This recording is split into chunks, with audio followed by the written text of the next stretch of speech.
Afternoon, welcome. Today we're going to be continuing our four-part webinar series for technology in the modern shop floor. In part one, we discussed the infrastructure. Today for part two, we're going to dig into real-time insights and dashboards for the modern shop floor. Our presenters today are Mark Jameson, who is our CEO and president, Tom, who's our CTO, and Sam, who runs our Epicor practice.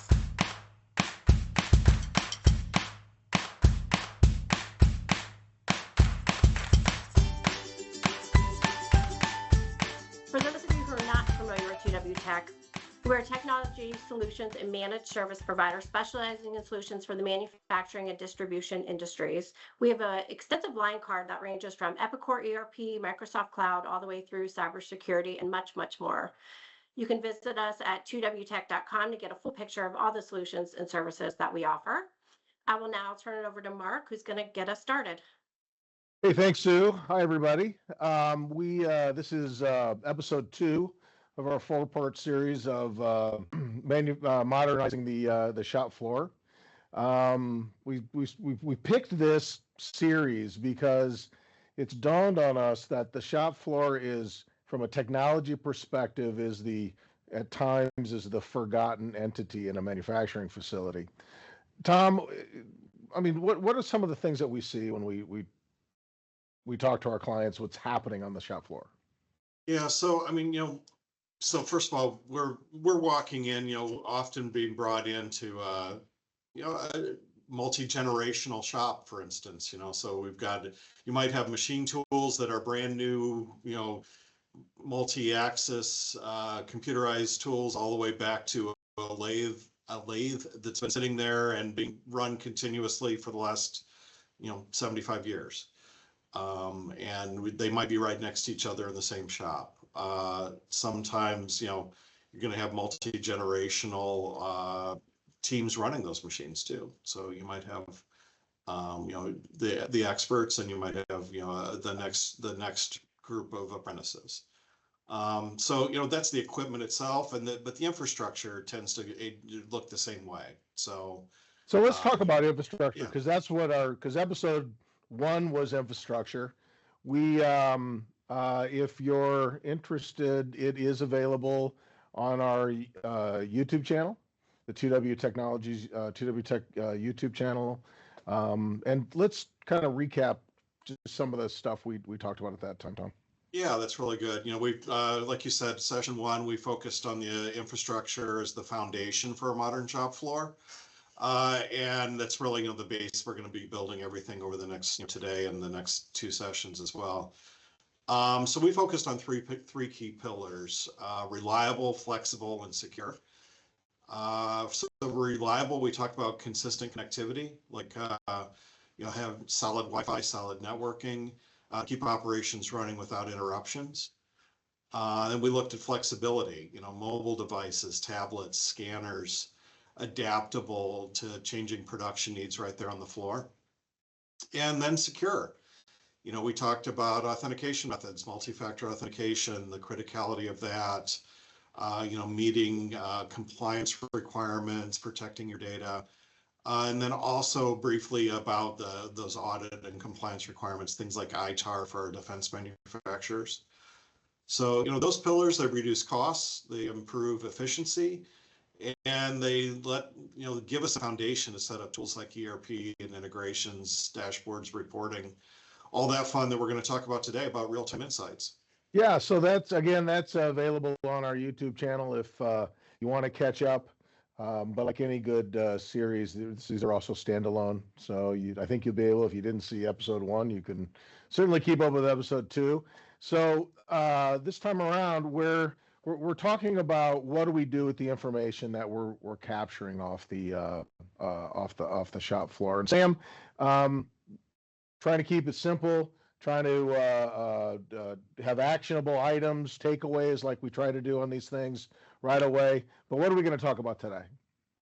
So playing off that 3 pillars concept that we built on in episode 1, today we're going to talk about KPIs, or key performance indicators, which are really the measures and metrics that would be displayed on various dashboards. And so again, we thought about this and we identified these three pillars, which we're going to talk about over the next few minutes in a little bit more detail. First of all, we want to make our KPIs and our dashboard and our BI tools accessible. Second, we want those metrics and KPIs to be actionable. And we want them to drive meaning and impact, not just to the individuals, but to the business as a whole. And we're going to go into a little bit more detail on each. So yeah, so let's start with pillar one, accessible, right? So let's talk about why we want to do that. How do we do that? It's because it's, a lot of traditional shop floor information has been paper-based or very basic rudimentary information. So let's talk a little bit about how do we get real-time access visible from, multiple places. As Mark mentioned, kind of historically, and in many shops even today, we're printing out and distributing paper reports, and certainly, there's a place for that. But what we're talking about is the latest and most effective data analytics tools, specifically, as you see on this slide, real-time insights. And again, I think that's even, in the title of today's webinar, the timeliness of the data and compressing, data that's gathered and reported once a week or once a month to data that's reported and presented and analyzed in real time. And again, part of that is the timeliness of the data, but also the accessibility and making those dashboards, which again are visualizations of those KPIs, accessible, whether it's on a mobile phone, whether it's on a browser, on a computer or a computing device of some kind, or whether it's on a smart TV or a large screen display. And again, making them accessible and omnipresent in the business where everybody is seeing the same information at the same time. And that's really what our pillar one means, accessibility of that data. Let's talk about what can we do today, right? So we have all these folks out in the internet looking at this this presentation, and what are some things that they can do right now to help drive this particular piece of this? So what we've done on this slide is really targeted to audiences. Again, first of all, on the business side, that means if you're a leader in the business or a manager, whether it's responsible for sales and customer service, production management, materials management, shipping, or any of the financial functions, really stepping back and looking and thinking about in your business, what are the KPIs or key performance indicators that matter? Again, if your area of responsibility is quality, you want to focus on what can be measured and how can we report it. That will make a difference in our business. Again, well, that seems really important, because the modern ERP, the good news is it generates a lot of data, and the bad news is it generates a lot of data. And so how do we get to the point where, what matters versus just the noise? Because if we're not careful, we can get a cacophony of just noise, right? That doesn't really mean anything.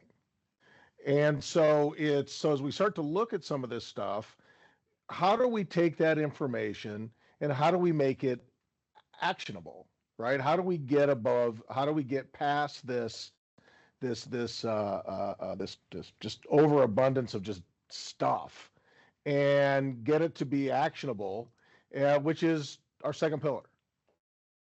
So that's exactly right, Mark. And again, on this slide, and the reason we've chosen actionable as our second pillar is, again, a KPI has to be measuring and reporting something that matters. And again, whether that's quality or performance to schedule or cost, Again, what we're trying to drive, again, through real-time data, is delivering information at the point of use in time to make a difference in the outcome. In other words, if we missed a shipment and disappointed a customer last week, well, that's not really the best metric. What we want to do is be able to provide that information in time to make a difference. Again, what are the shipments scheduled between now and the end of the week? And are we on target to make those or not? That's actionable data. Again, reporting what happened after the fact is more of a legacy reporting. And I'm not saying it's not important to track those things over time.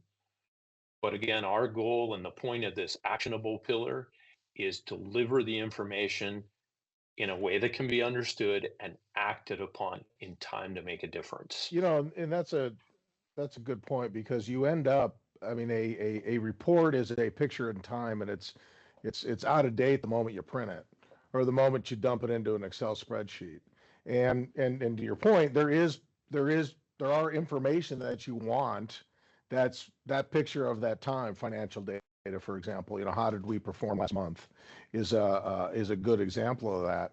But if we're pulling information off the shop floor, we want to know where everybody is and what's happening and where the statuses are as we go.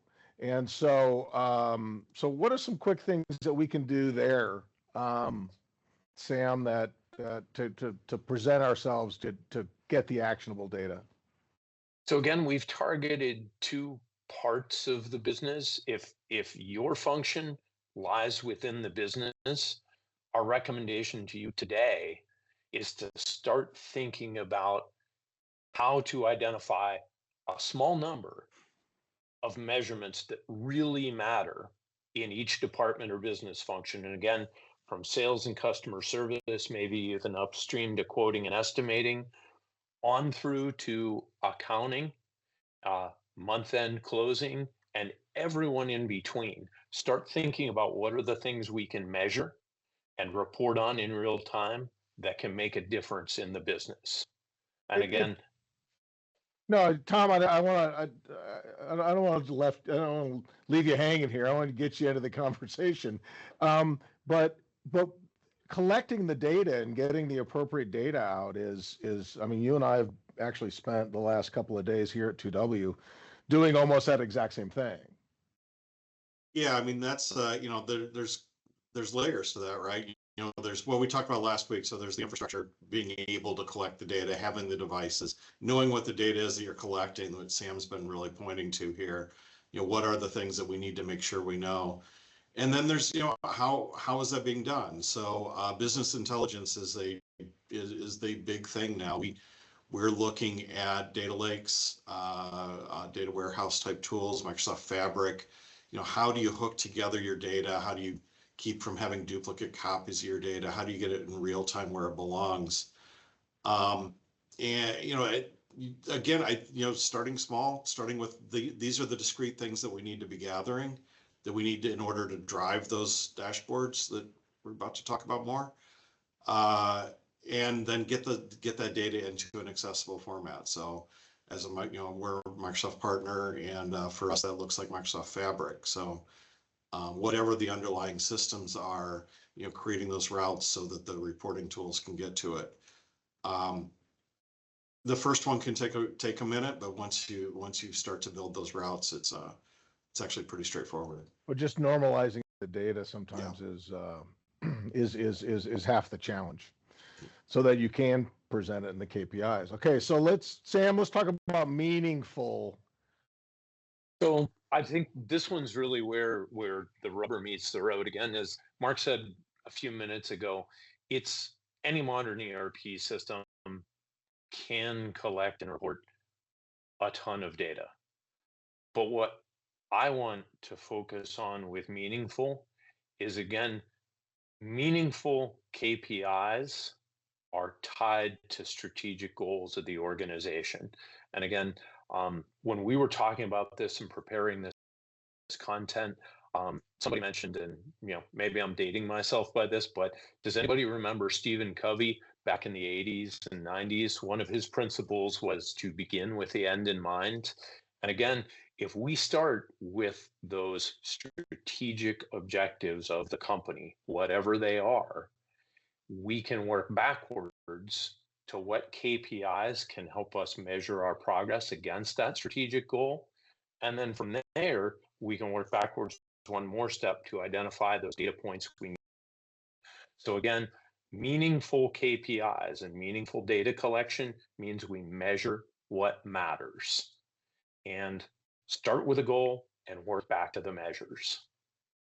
So what? Here, go ahead. I'm sorry. No, go ahead. I was just going to hit there. I did put together one quick example at the bottom of this slide. So, quality may or may not be a strategic objective in your company. But I took an example on this slide and put together, so in column 1 there under strategic goal, you hear things that the executive team in a company might say are important to us right now or important to us in this year. Improve customer satisfaction. That's a strategic goal. We map this to a quality KPI in column 2. In other words, the customer complaint rate. How frequently do our customers complain about the quality of our products? And again, if we want to measure that, we can identify a way by tracking customer complaints. And again, whether we do that in our ERP or whether we do that in another platform. And again, it is part of the design work we need to do. But again, there's a variety of tools available to us.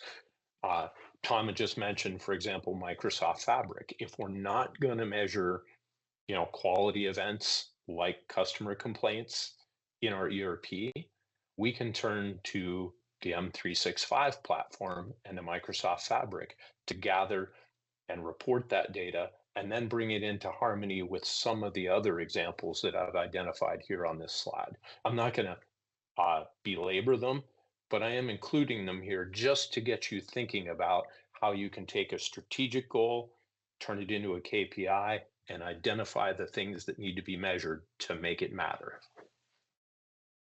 So leaning on that, some quick takeaway actions, right, is what do you want to measure, right? What with the end in mind?